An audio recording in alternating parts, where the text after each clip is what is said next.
টুকু ভাই, আমরা দেখেছি আপনারা গত 15-16 বছর ধরে বিএনপি জামাত একসঙ্গে আন্দোলন করেছেন। এখন আমরা দেখছি বিএনপি জামাতের মধ্যে বেশ একটা দূরত্ব তৈরি হচ্ছে। ছাত্রদল ছাত্র শিবিরের মধ্যে বিভিন্ন ক্যাম্পাসে খুবই আমরা দেখছি প্রকাশ্য দ্বন্দ্ব দেখা দিয়েছে। এটি কেন তৈরি হচ্ছে ঐক্যের বাংলাদেশে এসে? বিএনপির জায়গা থেকে বিএনপি তার রাজনীতি করে যাচ্ছে। বিএনপি তার অবস্থান থেকে কিন্তু সবাইকে, যেটি আপনি বলছিলেন যে ফ্যাসিবাদ বিরোধী আন্দোলনে যারা করেছে তাদেরকে নিয়ে বিএনপি সকলকে নিয়ে জাতীয় ঐক্যের সরকার করতে চায়। এই যে জাতীয় ঐক্যের ডাক কিন্তু বিএনপি প্রথম দিয়েছে।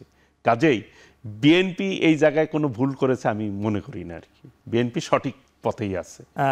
মানে এখন আপনাদের মধ্যে যে সম্পর্ক, এটা কি সঠিক আছে বলে মনে করছেন বিএনপি আর জামাতের মধ্যে? এখন যেহেতু এই দুটি দলই অন্যতম অন্যান্য রাজনৈতিক দলের চেয়ে, বিএনপি আমি তো মনে করি, দেখেন আমি এর আগেও একটি জায়গায় বলেছি, বিএনপিকে যখন জামাত ছেড়ে গেছে না, তখন কিন্তু 3 সিট পেয়েছিল। জি, কাজেই এই বিএনপি একটি রাজনৈতিক দল হিসাবে জামাতের অনেক দায় কিন্তু বিএনপি কাঁধে নিয়ে চলছে।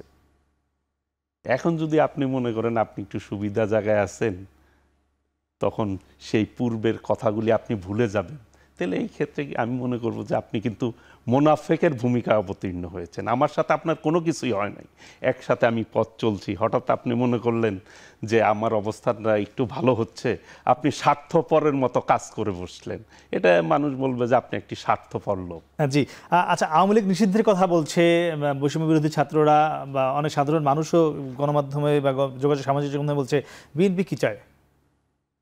বিএনপি সকল সময় ফ্যাসিবাদের সাথে যারা জড়িত ছিল, যারা ফ্যাসিবাদকে সহযোগিতা করেছে, যারা এই গুম খুন হত্যার সাথে রিলেটেড, যারা ছাত্র জনতাকে হত্যা করেছে, আলেমদেরকে হত্যা করেছে, সকলের বিচার হওয়া উচিত, যাতে করে দৃষ্টান্তমূলক শাস্তি হওয়া উচিত, যাতে করে পরবর্তীতে কেউ এই ধরনের আচরণ না করে। দল হিসেবে নিষিদ্ধ চান কিনা?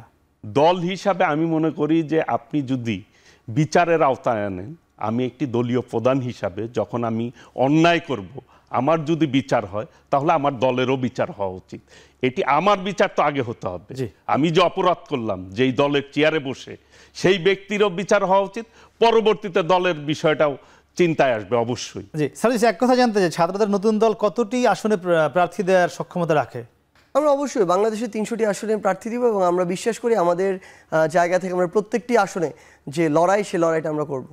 বিএনপি বা জামাতের সঙ্গে কোনো জোট হওয়ার সম্ভাবনা আছে না? এখন পর্যন্ত আমরা জোটের চিন্তা করছি না। আমাদের লড়াই এই অভ্যুত্থানে আমরা যখন প্রথম দিন শহীদ মিনারে 6 জুন দাঁড়াই, তখন আমাদের 500 জন ছিল না, কিন্তু শেষ দিন আমরা কোটি মানুষের সমন্বয় দেখেছিলাম। সো আমরা আমাদের লড়াই শুরু করবো। এই লড়াই হয়তো সংখ্যাটা কয়েক শ দিয়ে শুরু হবে, কিন্তু আমরা বিশ্বাস করি আমরা যদি সঠিক পথে থাকি, আমরা যদি জনগণের হয়ে কথা বলি, জনগণের কথা শুনি, জনগণের কাজ করি, তাহলে এই লড়াইটা আমাদের যে পথ চলা একদিন 500 থেকে হয়তো 5 কোটিতে যাবে। আমরা সেদিনের অপেক্ষা। একদম 5 সেকেন্ডে জানতে চাই, বিএনপির যে আচরণ এখন আপনাদের সঙ্গে, এটি কি মনে করেন ঐক্যের বাংলাদেশের জন্য সঠিক আচরণ হচ্ছে?